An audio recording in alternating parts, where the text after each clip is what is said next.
So hello guys, welcome to my channel. आज हम लोग पढ़ेंगे दो टॉपिक के बारे में। और वो टॉपिक कौन कौन सा है? एक टॉपिक हम लोग पढ़ेंगे आज, वो होगा रिवीजन ऑफ अवार्ड के बारे में। दूसरा टॉपिक होगा टर्मिनेशन ऑफ कॉन्सिलिएशन प्रोसीडिंग्स।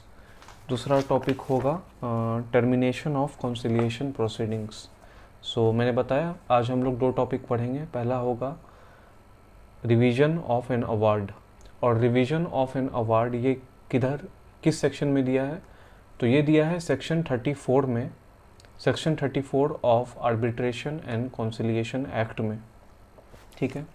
और रिवीजन ऑफ अवार्ड हो गया section 34 of arbitration and conciliation act में।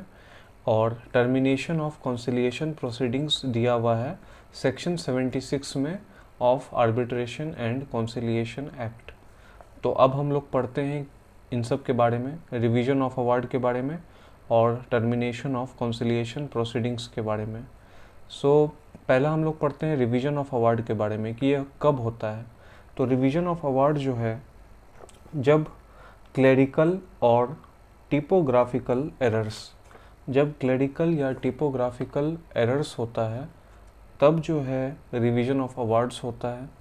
आप समझ गए कि क्लेरिकल कुछ एरर है, क्लेरिकल और टिपोग्राफिकल एरर्स, तब रिवीजन ऑफ अवार्ड होता है।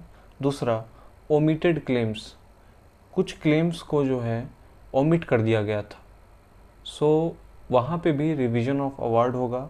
न्यूली डिस्कवर्ड एविडेंस, कोई अगर नया एविडेंस को डिस्कवर किया गया है, वैसे में अवार्ड जो दिया गया है उसको फिर से रिवाइज करना पड़ेगा, क्योंकि अभी जो है एक नया एविडेंस को डिस्कवर किया गया है। उसके बाद प्रोसीड्यूरल इरेगुलरिटीज़।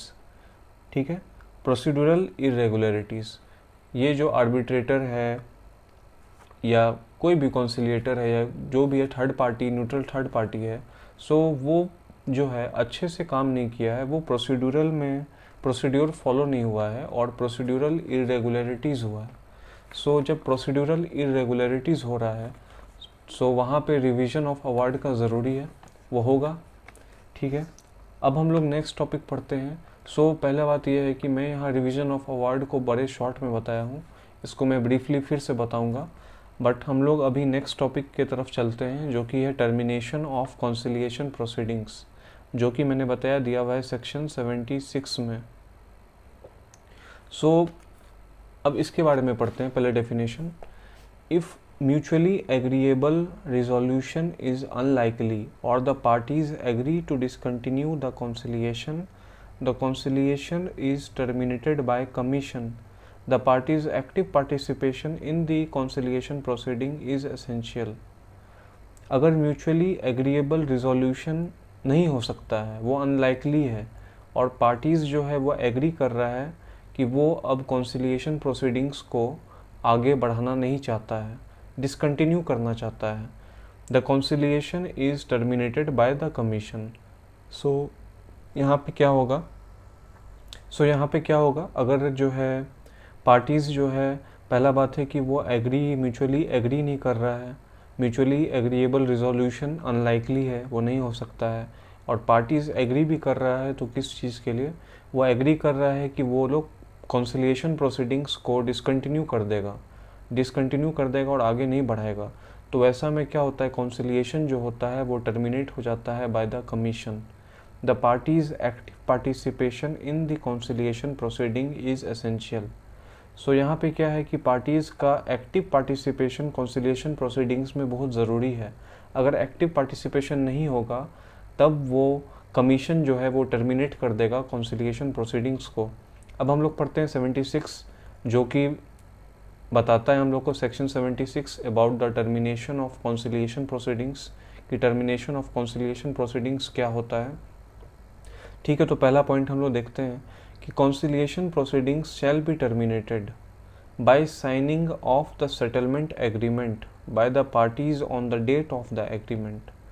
अगर क्या होता है कि पार्टीज़ का जो सेटलमेंट एग्रीमेंट है उस पे दोनों पार्टीज़ जो है, बोथ पार्टीज़ जो है वो लोग साइन कर दिया है सेटलमेंट एग्रीमेंट को। ये तो नॉर्मल हुआ कि ऑलरेडी वहाँ पे प्रोसीडिंग्स ओवर हो गया, प्रोसीडिंग्स ख़त्म हो गया क्योंकि दोनों पार्टीज़ ऑलरेडी एग्री कर लिया और वो लोग साइन कर दिया सेटलमेंट को, they sign the settlement. So यहाँ पे टर्मिनेट हो जाएगा। दूसरा point, by a written declaration of the conciliator after consolation with the parties. अब यहाँ पे क्या हो रहा है कि रिटन डिक्लेरेशन जो है कॉन्सिलिएटर दे रहा है पार्टीज़ को। आप लोग को समझना होगा कि यहाँ पे एक पॉइंट वाइज है। पहला में सेटलमेंट एग्रीमेंट पे दोनों पार्टी साइन किया है, दूसरा में क्या हुआ है कि कॉन्सिलिएटर जो है वो रिटन डिक्लेरेशन दे रहा है टू द पार्टीज़। अब तीसरा में देखेंगे, थर्ड में सी में क्या हो रहा है, by a written declaration of the parties address to the conciliator. अब यहाँ पे पार्टीज़ जो है वो लोग एड्रेस कर रहा है टू द कॉन्सिलिएटर। इससे पहले था कॉन्सिलिएटर एड्रेस कर रहा था टू द पार्टीज़। अब लास्ट पॉइंट क्या है, by a written declaration of a party to the other party और the conciliator.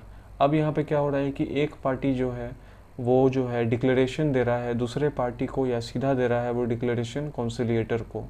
So these were the points, और यही सब में on these points, on the basis of these points, जो कि सेक्शन 76 का sub section A B C और D में दिया है।